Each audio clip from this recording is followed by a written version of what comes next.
Hello, welcome everybody to a new ZoukCast episode. This time I'm not on my usual place. I'm on my dance studio because I needed to give class for Javi today. Javi is traveling and he cannot be here. So let's just start for today. How are you, Nymph? I'm perfect. How are you? Nice too. So we were having some technical problems with Jessica, our guest for today, but since we couldn't solve them, we will start right now. And first of all, I want to say hi to you, Jessica. How you doing? I'm good. How are you? Fine. Too. How's everything in Spain? Now it's really nice weather. Like there's raining sometimes, but I can go with short t-shirt and nice. it's not like Nymph. Nymph is a little bit in a colder weather. Yes. Where is he? Holland. Where is Nymph? You're in Holland. Yeah. But you're all in Europe. Jessica, first of all, tell us a little bit about yourself. How did you found Zouk? How did you got involved into Zouk? Okay, well, I found Zouk about 6 years ago. I think it was 2009 now. When I was in Brazil, I was there visiting family. I go all the time. My mother's from Brazil, and I went there one night. My cousin said, "Oh, let's go out dancing." I didn't know what kind of dancing it was going to be. I just said, "Oh, that sounds fun. I love to dance." At this point, I hadn't danced really anything. I mean, I danced, just for fun, but never took anything on seriously. And when I went, I went to this place called, I'll never forget. It was called Conversa Fiada, I think was the event, and it was at one of those like beautiful 3-story kind of places where each floor there's something else. And I saw these people dancing, and I just thought it was amazing. I mean, the minute I saw it, I fell in love with it, and I was like, I need to learn that. Who's going to teach me? Who's going to teach me? Trying to grab any teacher to show me some moves, and I immediately fell in love with it. This was there was teachers there for you to teach. Right. So, well, this was 6 years ago. So when I came back to New York, I immediately started looking for. I started looking for classes. I started looking up Zouk New York, Zouk, like just researching and trying to find where I can do classes. And at this point, there wasn't a lot going on. I saw Kim's name everywhere, Kim Gratier, and she's a big name in Zouk. And so I remember taking a few of her classes, and I even went to some of the events and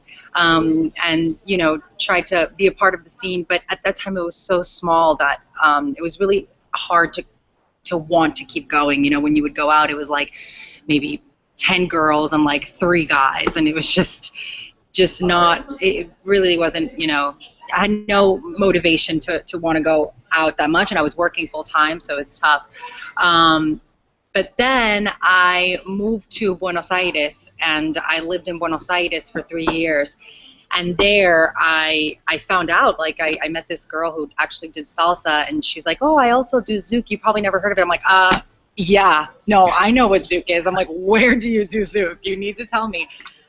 And of course, I went to Maluco Beleza, La Salsera on Thursdays, and all of the different events that are there, and I got back into it. And then there, okay. And I moved back to New York about it. We lost your signal for a while. Keep going. It's kind of tough because I'm with Wi-Fi, so it comes and it goes sometimes, and I'm here at work. So just let me know if you want me to go back and repeat anything. Hey, what's this? Just for a second. But yeah, which part? Last part. Yeah, don't worry. Yeah, just keep going, because I guess we got almost everything. Okay.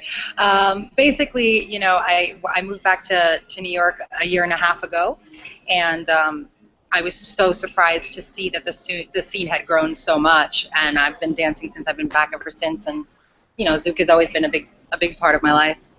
So when did you start with the project Zoukology? So when I moved back, I think it's been about, how long has it been? quite a few months now. I don't think it's been an entire year yet, but almost a year. Basically, I think the idea came from when I came back and I saw how much the scene had grown here in the U.S. And again, I didn't expect to see that it grew so much, but I was so thrilled because Zouk at this point is such a big part of my life, and that was the one thing that I was worried about, moving back and not having a big scene to come home to like in Buenos Aires. And although it's really kind of not. I mean, New York scene is still growing, and it's very big, but not compared to Buenos Aires.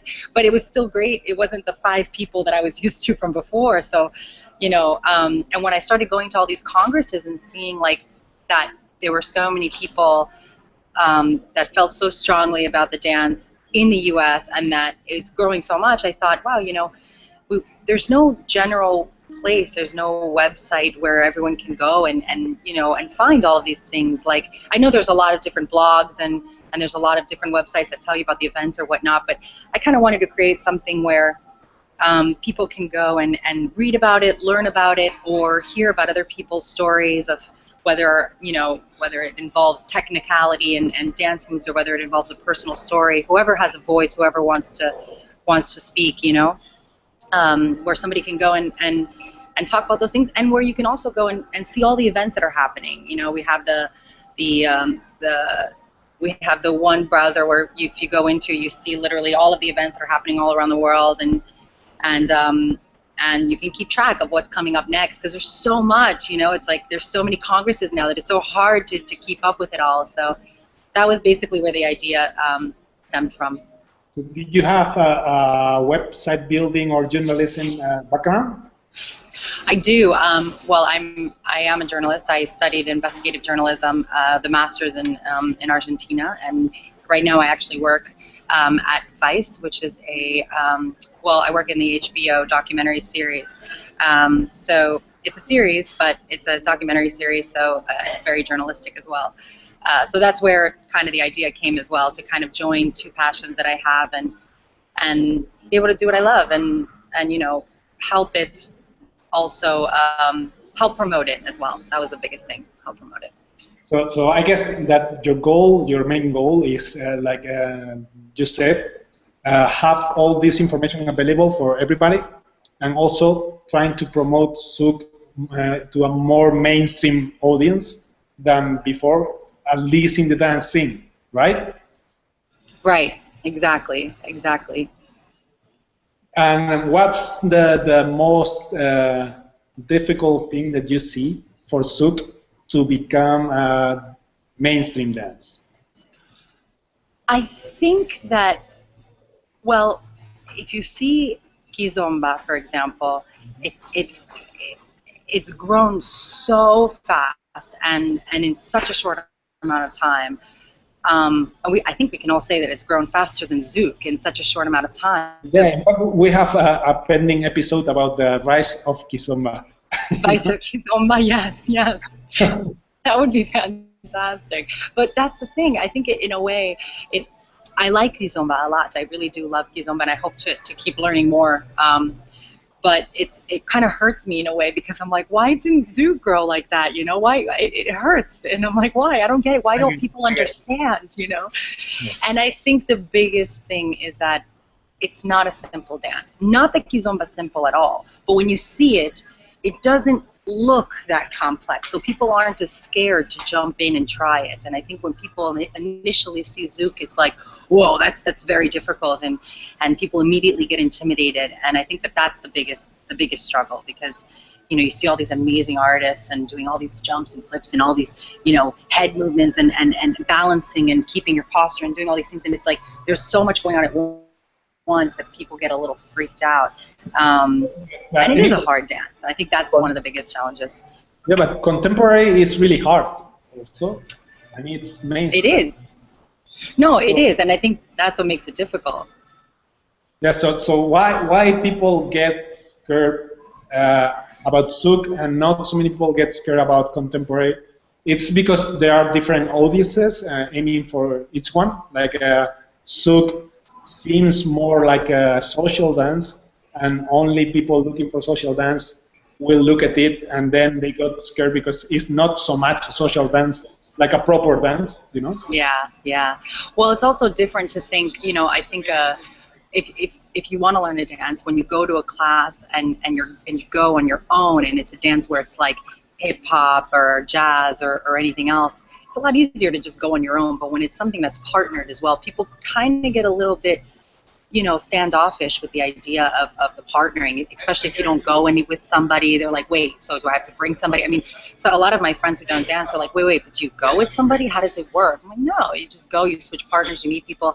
And some people are like, oh, that's, you know, what do you mean? Like, especially in this culture. I mean, you know, in Brazil, in Argentina, and Latin America in general, like, we're like, oh, okay, switching partners, that sounds like fun, no big deal. Like, we're used to being close together. But in USA, some people, you know, even the idea of holding hands can be a little bit, people shy away from that a little, you know. So I think that's another big challenge with Zouk. And how was the response for to your project, to Zoukology? Well, you know, it's funny because I didn't know a lot of people. Like I said, I moved back a year and a half ago. At this point, I think it's been a year and a half. I've been saying a year, but it's like the time goes by, and I'm like, I think it's been more than a year now. And when I first moved back, I didn't know anybody. I wrote to some teachers, and, you know, I reached out to Henry, Claudia, Jessica Lambden, and I was like, hey, I'm coming back. I love Zouk. I hope to be a part of the scene. And they welcomed me with open arms, and I think that's what I mean, I can't speak for all of the scenes in the U.S., but with New York particularly, what I loved about it was that they were so welcoming. Everybody was very welcoming, not just the dance teachers who were promoting the dance, but even the people who love and go to every event and who, you know, have different full-time jobs and do it because it's a hobby. Everyone was just very nice and you know, welcomed me with open arms. And when the idea for the website came out, it was the same thing. Everybody was very responsive with it. They liked it. They you know, they asked you about it. They're like, oh, I read this. I love it. They promote it. They help you. And it's like that when you go to the different congresses too. You know, like here in the U.S., when you go, we have so many different congresses now. Whether you're Miami or Toronto or wherever, you see all your friends. You see all your Zouk friends. You all know each other at this point. You know, it's like you're excited to go so you can see your Toronto friends and your Cali friends and anyone who has a new idea. It's funny, but it is really like a family. We always say we're a Zouk family, and it really is, because I think everybody is so open to helping one another, and in whatever that may be. I mean, even here in New York, when somebody starts a new scene, it's like, hey, look, if there's a new scene, we got to go. We got to show support. So everyone's very willing to show support, and that was exciting to have everybody so on board. And writers, because contributors is the biggest thing, you know. I mean, we can't write all the articles, and even now, like, I have a full-time job. The idea was, when I started, I was freelancing, so I had more time, and now I don't really have time. I have time to edit and help post things, but I don't really write that much anymore. And so the idea of it is so that everyone can come and bring in a story, and you know, and if you have anything that you want to talk about or any, you know, this is the place where you can go and have your work seen as well. And so that's the idea too. So then now it's at a point where people, you know, send me all of these things. They're like, hey, I want to write an article. I'm like, great, yeah, sure. We need contributors. We definitely need photographers and people who go to different events. If you want to write about your experience, about how fun it was at the Prague Congress or the Barcelona Congress, that you can write about that and you can, you know, have it on this website. Nice. So you know, people, if you want to collaborate, you just have to write to Jessica for in the website, right? Absolutely. You can reach me on Facebook or at jessie@zoukology.com. Nice. Jessie so, with an I. Jessica, how many Spanish, right? people are usually contributing to the website? Right now we have people who've contributed like 1 or 2 articles, and then we have those who really like to contribute on a more steady basis, and it varies. I think right now we have like about 6 different people who contribute like all the time, but we've had about, I don't know, 15, 20 people who have done different stories and who've come different times as well. We have social media people as well who, I don't know if you guys know Gigi, she's what state is she from? But we have her on board now. Every time she goes to a congress, she takes all these amazing photos and whatnot. So we now put her on our staff and have her as one of our social media contributors, and she basically tweets different photos or videos. She's really good at videos, and so when I saw her at ZNL, we all were at ZNL, and in Mexico, and so I came with her to the idea of doing that, and she was super thrilled because it's something that she does all the time, and she posted on her Facebook anyway. But she's like, I never thought about making it a thing where it could be on a website like Zoukology or anything like that. And I was like, well, great, now you can do that, and your work still gets seen. You get recognition for it. It's your work, but it's on a media site where like Vice kind of, which is fun. So how's the business side of things? You have costs, I guess, like web hosting and bandwidth costs that you have to cover. And do you have any sponsorship, or do you have anybody contributing economically? Honestly, we really could use that, and at the same time, we have people who. The idea of it at first when we started this, it's just a place where everyone collaborates. We don't really, everyone who does it is because they want to be heard, or they want to be a part of it, and so nobody's really getting anything out of it except for just having your work being seen, and even me. I mean, I've spent hours upon hours on this, and sorry, I'm going to sign out here because I realize that my Facebook just went off. But we have people who spend hours doing things on Zoukology, and yet they know that it's just something that you're just collaborating, and you do it because you want to be heard, you want to be seen. When it comes to sponsoring, it's difficult because we're still growing, and so a lot of people really, they're slowly finding out about us, and we went to Brazil as well. We did so many different interviews there. We helped promote so many different things as well. So even now, people reach out to us. They're like, hey, we want you at our Congress. I mean, I think the idea is to get to a point where we could be seen as a media, and where people can perhaps have us come to their Congress and help cover their event, and write articles about it, photography, and and social media and whatnot. But the one thing that right now we have is a lot of support, as in if we go to a certain Congress, it's like free rooms or free this or free ticket or whatnot, so that we can come and help them cover the event. So you have the press pass for the Congresses. Right. But exactly, the press pass. That's what would be really cool. If one day we can have like a Zoukology press pass. And I even joked, and I was like, I want like a press T-shirt. Everyone has their teacher T-shirt, and I was like, I want mine to say press, And when it comes to hosting, and you asked about other correspondence and whatnot, and we don't really have any other anyone else right now. But the idea is that I can't make it to every Congress, and neither can all of these. The idea is that it could be anybody. So if anybody wants to host at a different Congress that they're at, and they're like, hey, if you can find a cameraman who can work with you and whatnot, I mean, it's for the love of the art. There's no money really behind it unless we can negotiate something. And again, we're still growing, but the idea would be, if we could get somebody to do it, it would also depend on the organizers as well. Like, hey, we have somebody here who's willing to do this and this and that. Can you work with us? And being able to send different people to go do different things. And I also reach out a lot too. Like if I see somebody who, some people come to me and they're like, hey, I want to write and I want to do something, I'm going to be at this Congress and I'd really love to post an article for Zoukology. And I'm like, fantastic. But there have been many times where I've reached out. I'm like, hey, I see that you're going to this Congress, and I also see that you write a lot of things on Facebook, or if there are people who like to write different posts. When I see people who like to write, it's like, hey, I noticed that you're going to this Congress. Do you want to write an article for us? And people are thrilled. They're like, yeah, of course. That sounds great. Not everybody has a blog, and even people who do, they can post it on their blogs, and they can also post it on ours. Laura, from Canada, does this all the time. She has her own amazing blog all about Zouk, and a lot of times we post her work as well on Zoukology. All it does is help promote it more, and you get your work out there. Okay, so it's like a press community that you're building, and you're now headhunting people for going into every Congress. So yeah. You can cover everything. on Zoukology. Exactly. I personally, I really enjoy doing the interviews, and I used to write a lot more, but now it's really difficult for me.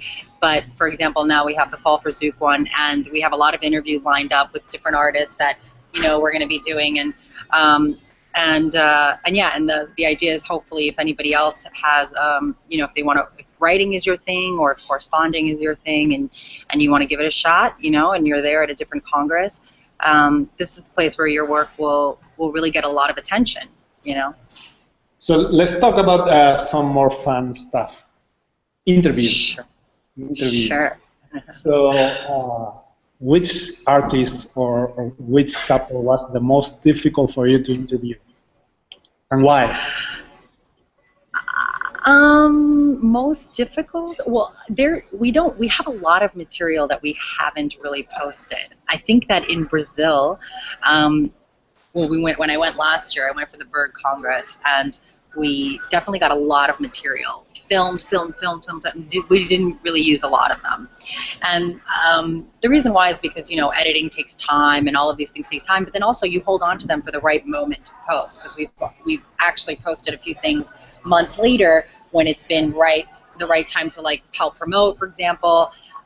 We do work a lot with Darius and Laura, for example, and to help them promote, we posted interviews of Renata Peçanha.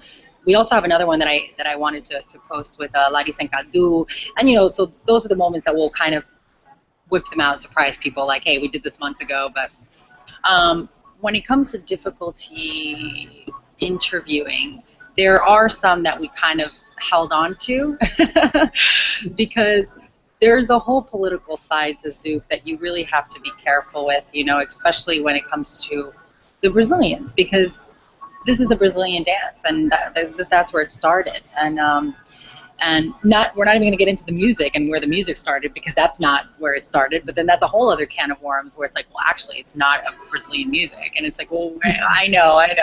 So there's the ones who have been there since the beginning. They've seen this evolution of how the style has changed and how the scene has changed. And they're the ones that feel, that have more feelings towards that. They're the ones that have more to say towards that. And in a way, you can't really knock them for it, because it's, they've been there from the beginning. They know, they've seen it, and they're the professionals. So for me, it's like, I love Zouk. It's a huge hobby, and it's a huge passion of mine. But I'm also not a teacher. I'm not somebody who devotes my life to it. So, I know that it can be a very touchy subject. So if it comes to names that you want, so I'm not going to be naming, but I think that everyone has their right to have their opinion, especially those who have been around for a very long time. Because although I'm so excited to see the Zouk scene grow so much here in the U.S., it's only been 2-3 years maybe when it's been, almost 20 years in Brazil. So it's kind of like all of the people who want to help promote it here in the U.S. and want to help it grow. I think that's great, and I think it's great that there's more teachers who want to become teachers and who want to. But I think we should always give respect to the original people who have been doing it for a lot longer, and just be aware that it's great that you want to help promote, but you don't know everything, and you weren't there from the very beginning, So since you don't want to name names, you're bad. So the last interview I saw from you was to Shandy and Evelyn. And did you know that they were splitting up when you did the interview? I didn't know that they were splitting up, but when I listened to the interview again, and after we posted it, he says it, at one part of the interview, and I was like, ooh, I didn't catch that while I was interviewing him, because I probably would have tried to go in there a little more. I mean, as a journalist, that's what you want. But it's funny, we didn't mean to post it at the time that it was gonna. It was kind of like we posted it and then it happened, and it really wasn't planned. It was just kind of like being at the right place at the right time. But the way I look at it is, even though you have to be careful with the politics, news is news and information is information, and people need to know about things that are going on. And the journalist side of me would love to get more political and nitty gritty and get deep down in there, but then I also have to be realistic where this is also my scene, and it's not a story that I'm going to publish and then walk away from it. I'm going to be seen at every Congress if I go, and so you want to keep those relationships good, you know. So, we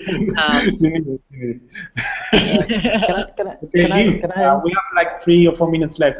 Do you have any questions for? Yeah, Jessica, what do you think about Zouk in the future? Like in 10, 15 years, will Zouk survive?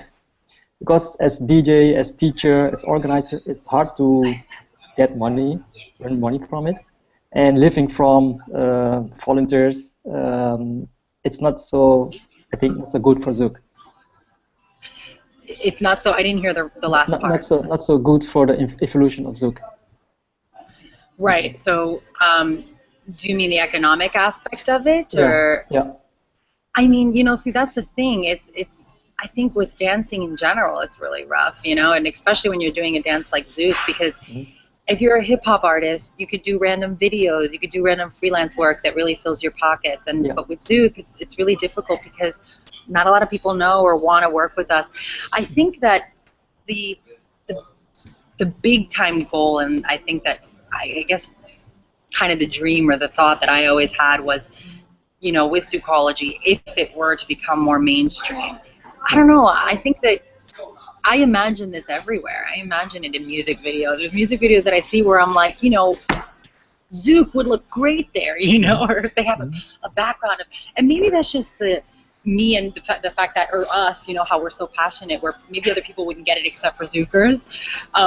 But for me, I do see it going mainstream. I think that it really can. I think it just takes like just that one, you know, that one video or that one thing that's going to help it blow up, you know. And I don't know, like for example, Charles and Alini, I think what they're doing with fusion of hip hop is fantastic, because hip hop is mainstream, you know, or pop, and that's mainstream, and the fusion that they're doing is great, and I think it's going to really help a lot. And I know there are other dance couples who are doing the same. I think those kinds of videos who are getting millions of views, that helps, you know, drastically as well.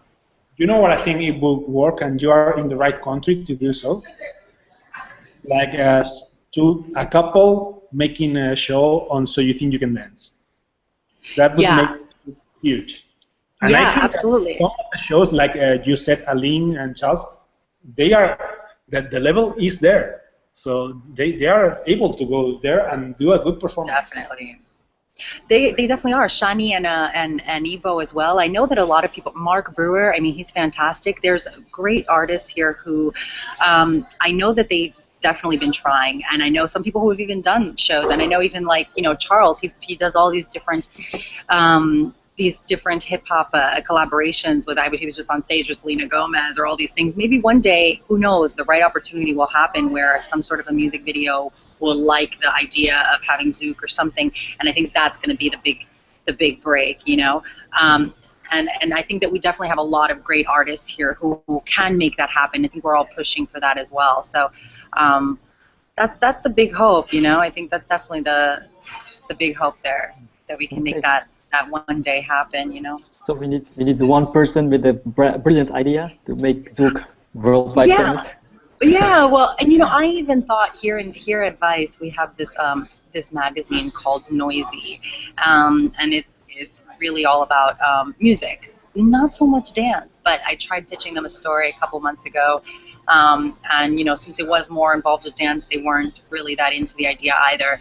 But I have been kind of thinking of a way of making. I mean, we even did. I don't know if you guys saw Univision. I have a friend who works at Univision as a cameraman, and he helped us with an opportunity where they were looking for different dances throughout the city, and we planned it all out, and we had a huge show on, well, Times Square. We aired it, where Univision is like the biggest Latin American channel here in the U.S. And, you know, Zouk was on TV, and it was such a fun experience. You know, we got Jess Lambs in there, Alex Cheng, the organizer, Claudia was there, Mukesh, great friend of mine, me, Kuna, Malik, and we all went one day. We even had to wake up at like 6 in the morning. We had to be there at like 6 in the morning since it was like an early show, and we showed up on TV. And I think those little things like that, where we did promote, we talked about Zouk, and even so, I don't know where people are finding out, but every time I go out, I'm meeting more and more people. So it's working. Like people are finding out about this. They are watching videos. They are seeing wherever it is, whether it was on Univision or whether it was Charles and Aline's video who got millions of views.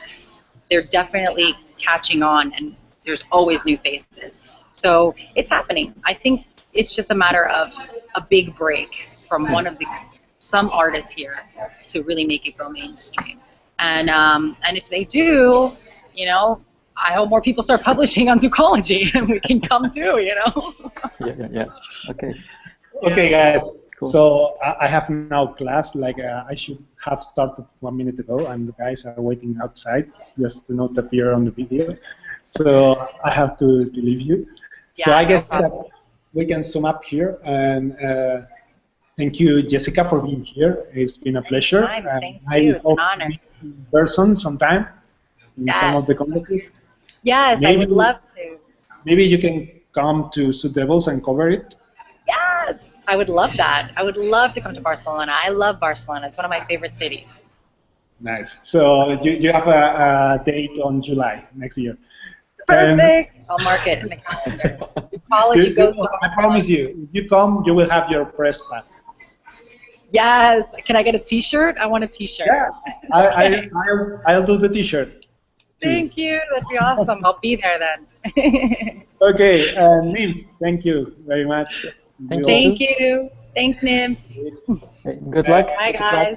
Hey, bye. Have a good day. For today, I hope you enjoy, and I hope that you can write to Jessica to collaborate with her on this amazing project.